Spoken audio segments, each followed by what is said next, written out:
In yesterday's video, I spoke to you guys about Jane and how her teams work. In particular, I really focused on the fact that Jane plus Seth was a really strong core. Some of you actually commented in the last video about Jane, Grace, and Rena, and ironically, I was already working on that video. This also extends into some other things such as like Jane, Piper, and Lucy, but I probably will save that for its own video. That way I get some full testing with that. In today's video, I really think I got down Jane, Grace, and Rena, and I feel like this team in particular is just, it might not be the best, but I think it is the most aggressive. And for someone like me who has a very aggressive playstyle, I think this team covers a lot of options, a lot of bases, while not taking away too much that I wouldn't have had I put in Seth or a stun character. And that part is the most important factor in any kind of team that we're building now, is that with stun characters, it is the fastest way or the most common way for us to be able to build up that daze meter. Boom, they get dazed, and then they take that extra damage multiplier.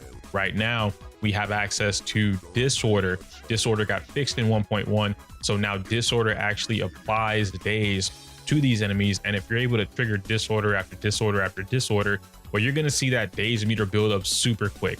Not as fast as Chingy, of course, but we take what we can get. The combination of playing Grace with a lot of electric attacks and playing Jane with a lot of physical attacks will mean that you're going to be getting disorders non-stop, given your execution is pretty high, which, you know, mine isn't the best, guys. I know I do the whole like as a fighting game player, but like I never said I had the best execution. Before we dive straight into the gameplay, let me go over what the team has. Jane is going to have the standard equipment that I normally rock with her, such as trying to get my Anomaly proficiency up to 420 as possible, or as high as 420 as possible, close to it. That's what I'm trying to say. But right now it's only about 369. Kind of interesting number, but whatever. Anyway, granted, she's going to give herself her own boost. So I feel like you really only need like 320 or 330, something like that. I'm just thinking off the top of my head. She has 99797. So only 3 skills or 3 talents are maxed out at 9. My characters are level 50. You guys know how I do. I like to keep things at level 50 for now because most of us don't have the immediate access to just take a character from level 1 to level 60. This way, it's able to limit a much more relatable gameplay experience to a lot of what you guys are going to be referring to, or rather what you're going to be able to have access to. After that, she's going to be rocking a 4-piece Fang medal just because I want the physical stuff from all the assaults, the flinches, the extra damage, things like that. And then she's also going to have the 2-piece, what is that, Freedom Blues, if I'm not mistaken. Freedom Blues is going to be able to give me the plus 30 Anomaly proficiency, so it's just a little bit of more flat stats. Grace is going to be equipped with a 4-piece Thunder medal, 2-piece Freedom Blues. Similar thing, right? You can tell the build here. I'm pretty much going with max electric damage, max physical damage, and then each of them are going to get a little bit of the Freedom Blues to be able to buff that up. Each of them have their own W engine, so on and so forth. And it's going to be a little messed up while you're looking at it and recording, but Rena has 2-piece electric and 4-piece swing jazz. The reason I have swing jazz is because she is a support character, and I want her to be able to pass as many buffs as possible to all of the team when she's using her chain attack, EX skill, ultimate, whatever. And because she's going to have to do the whole penetration rate, leave the puppets on the field, come back, leave the puppets on the field, a lot of this is playing into how I'm playing Rena. Some of the other players don't play Rena the way that I do, which is me trying to force her out in the field as often as possible to keep that buff up. And a lot of players just really focus on using the stun, chain attacks, ult, whatever, in order to keep that going. The problem in particular with this team is that you don't have the easy access to use a stun character like Coleta or Lycan, or even Seth and Ben, right? They have access to being able to stun enemies as well. So there's a little bit of a nuance there, and you're kind of forced to put Rena on the field manually, but it works in your favor once you learn how to do it with Jane. And one of the big things here, let's go against this one, which means I have to work to get towards this. All right, the robot. I'm not really a fan of this because there's nothing that's physical weak except this guy. And while I could just delete this guy because it's really not that hard, I really want to go over here. You know what I'm saying? But then we got, you know what? Actually, hold on. We're going to do this one.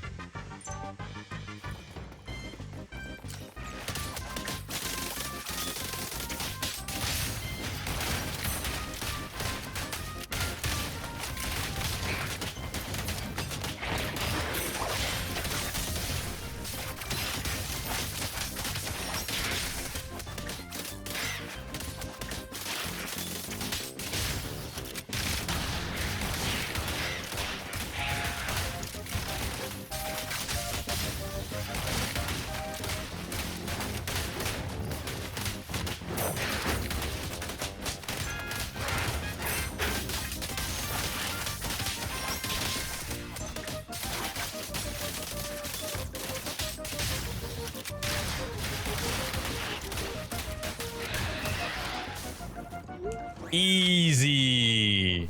What I wanted to go over was normally I would play Jane with Seth and it works phenomenally, but Ryu actually came up with this crazy idea and I'm not really using it right now, but he will make his own video for it. So I'm gonna let him do that, right? Ryu came up with triple Anomaly and he's testing it, but I decided, what about double Anomaly? And so if double Anomaly works, triple might also work. Now we can go over this for a bit, okay?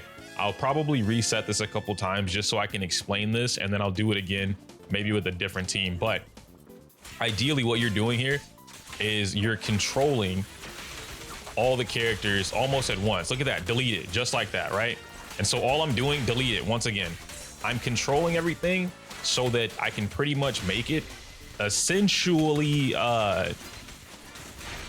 that the disorder pop right there, gone. Now we get to this guy. I do the same thing. He gets flinched. I go into Grace, boom, grenade, another grenade, 1, 2, grenade. What's happening here? Obviously I wasn't supposed to get hit right there, but what's happening is I'm using the disorders. Let me pause. I'm using the quick accumulation of Anomaly between any two elements. And I talked about this. You might have seen this. I don't know if I actually didn't release this video yet. It's in the should you pull, but that'll come out soon. Anyway, point being is that I talked about this with having two different anomalies, right? So you have your main element, your main DPS, in this case is Jane, and then you have your two different anomalies that are pretty much going to be helping you stack the other anomaly. I do this with Seth quite often, and then I'll have like Rena or Grace was something that we tried in my video, the early look or the early access for Jane, where I had Jane, I had Grace, and then I had Seth, but I said it was kind of clunky. I didn't really like it. They fought for on-field time. In this particular team, what's happening is I'm using Rena to keep the penetration rate up, also giving her the quick assist or allowing her to have the quick assist that goes into Jane. I'm then using Jane because she stacks it up so fast. And then I'm going into Grace. Grace stacks it up so fast, especially if you know how to play her. I've taught you guys how to play Grace already. It's in one of my previous videos. You can kind of see what I'm doing when I play Grace. If you have questions, just ask questions. And then of course you have Rena, EX skill, boom, boom, boom, boom, boom, boom, right?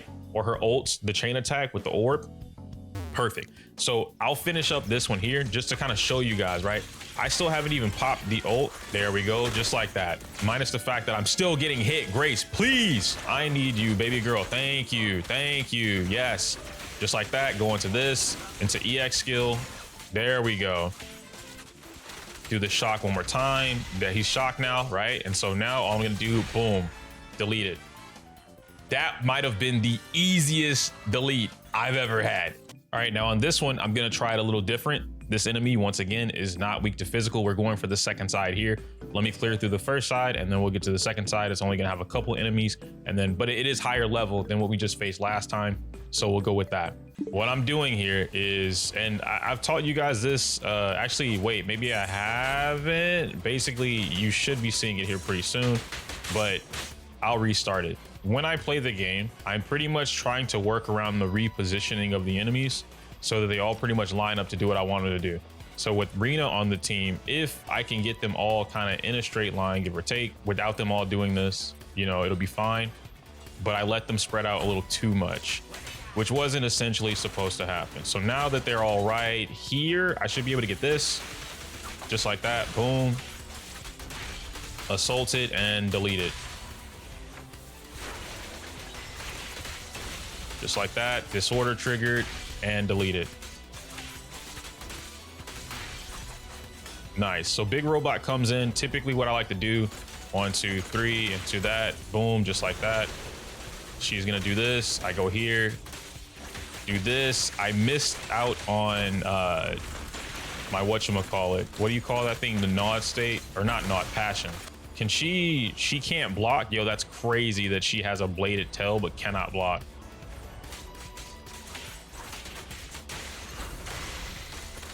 All right, he's shocked. Go back into Jane here. Disorder. Disorder works crazy good against a lot of the stuff happening in the game because what you're able to get out of that is basically building your stun meter without having a stunner on the team. You're also still doing the damage, which is pretty big. just like that. 1, 2. And they get one more. There we go. Dodge out of there. One more. To EX grenade. There we go. He should get, boom, stunned just like that. All right, so now we go in arena. Arena's gonna apply this. I'm gonna go into Jane again because Jane stacks everything up.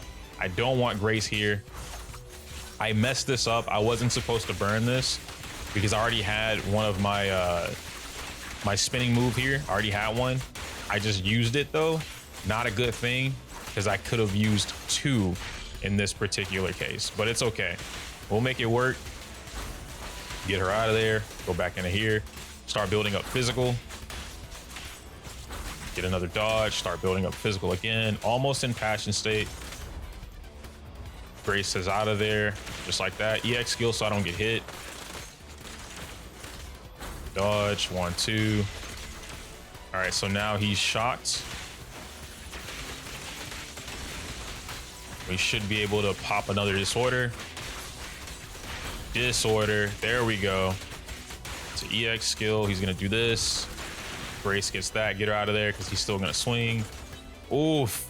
1973, bro. Who do you think you are? That is not acceptable. Come on, man. Stop shooting me with bullets, please. Have a family. Thank you very much. Thank you very much. Okay, so physical's almost there. This last hit should do it. I don't want to trigger the physical just yet. So now he's on shock. There's that. Got it. Go into Rena. Rena should trigger her shock. Grace should finish up with the shock. He's dead. Just like that. All right. That one took a little longer because I'm doing this live. Normally when I do things live, I'm trying to talk with you guys at the same time. But ideally, as I mentioned before, this team has a lot of potential. And it's not specifically this team that I really want to like put focus on.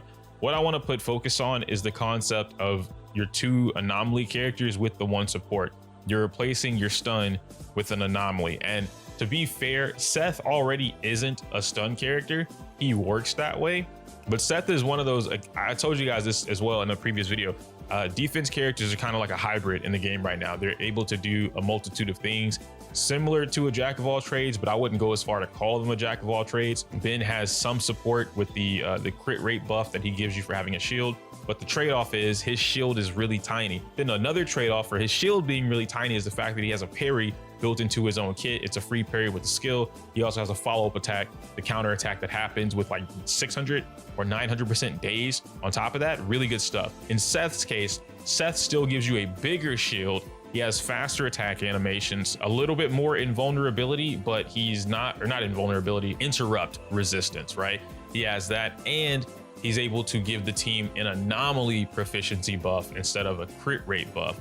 Obviously, when you get to M6, he has like guaranteed crit or something like that. And I actually think I'm playing with an M0 Seth on this account. I don't think I'm playing with M6 Seth. I could be wrong though, but regardless, you get where I'm going at. You could replace any of these characters in the middle. The middle is the glue basically in this particular case. Now with the double anomaly, your glue is the support character because that's gonna tie who you're linking what to, right? But Seth works great with Rena or another support character because now you sandwich them together. So Jane would get her stuff and then she would get a quick assist from your support, and then she would also get a quick assist from Seth. So it would just keep everything links back to Jane. This is a good and a strong way to keep her on the field at all times, right? So you get a quick assist, boom, she comes out, she does her thing, switch tech out, go back into Seth, parry, do whatever you want to do, build up his electric meter, quick assist from him, boom, go back into Jane, do it again, switch tech, go on Arena, Arena builds our meter. You could do a lot of different things with the concept of this particular team. Now in the future, when we get a character like, for instance, Bernice, we've seen that she's going to be a fire anomaly thanks to Twitter drip feeding us that information. So we could speculate something similar to how we're playing with Grace, but of course, maybe there'll be a different play style. Maybe she'll be a little bit more passive. Maybe she'll be more aggressive. Maybe, you know, I don't know, maybe Zenless surprises us and we can play 2 characters on the field at one time, like Marvel, right? The hey, assist button, she comes out and does her thing. That'd be super cool, but we'll see what happens. Anyway, I just wanted to show you guys that today. I'm trying to give y'all more content from the CE server with all the things that go on in my head instead of just keeping it to myself and playing it on my own. And so now we're here. But ultimately, when it comes to rounding off this video here, pick and choose what you want to build into it, have fun. I'm having a little bit more fun with the Grace team than I am with Seth, but I also like Seth because Monster Hunter and Charge Blade, that's my jam. Anyway, yeah, I can't say my usual outro because it's inappropriate for YouTube. Like the video, comment, subscribe. Smell you later.